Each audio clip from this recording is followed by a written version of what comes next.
मंडी लोकसभा क्षेत्र से कांग्रेस के प्रत्याशी राजा विक्रमादित्य सिंह जी बहुत ही धीर और गंभीर होने की बात कर रहे हैं। बार बार ये कहना कि जब आपदा आई थी तो आपदा के समय भाजपा की प्रत्याशी कंगना जी कहां थी, उन्होंने अपनी जेब से क्या सहायता की। तो मैं ये कहूंगा राजा विक्रमादित्य सिंह जी, आप तो बहुत बड़े महाराजा हैं, आपका धन वैभव की कमी नहीं है। आप भी ये बताएं कि आपने अपनी जेब से कितना खर्च किया और कितने आपदा प्रभावितों की आपने मदद की। बल्कि आपने मदद नहीं की, आपने लोगों को धोखा दिया है। जो कांग्रेस पार्टी के बड़े प्रमुख नेता थे उनको भी आपने आपदा में मुंह मांगा पैसा दिया है।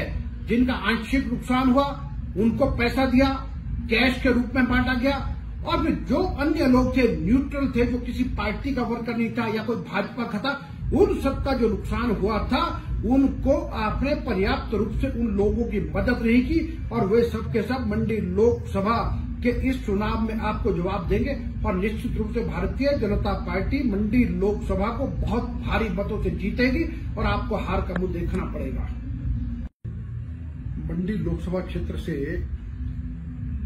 कांग्रेस के प्रत्याशी राजा विक्रमादित्य सिंह जी बहुत ही धीर और गंभीर होने की बात कर रहे हैं। बार बार ये कहना कि जब आपदा आई थी तो आपदा के समय भाजपा की प्रत्याशी कंगना जी कहां थी, उन्होंने अपनी जेब से क्या सहायता की।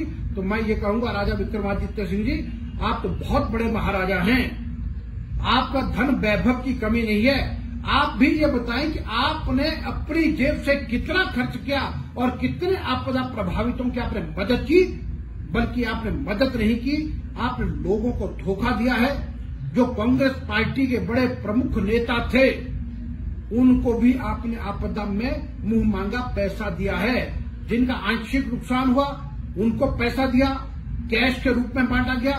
और फिर जो अन्य लोग थे, न्यूट्रल थे, जो किसी पार्टी का वर्कर नहीं था या कोई भाजपा का था, उन सबका जो नुकसान हुआ था उनको आपने पर्याप्त रूप से उन लोगों की मदद नहीं की। और वे सब के सब मंडी लोकसभा के इस चुनाव में आपको जवाब देंगे। और निश्चित रूप से भारतीय जनता पार्टी मंडी लोकसभा को बहुत भारी मतों से जीतेगी और आपको हार का मुंह देखना पड़ेगा।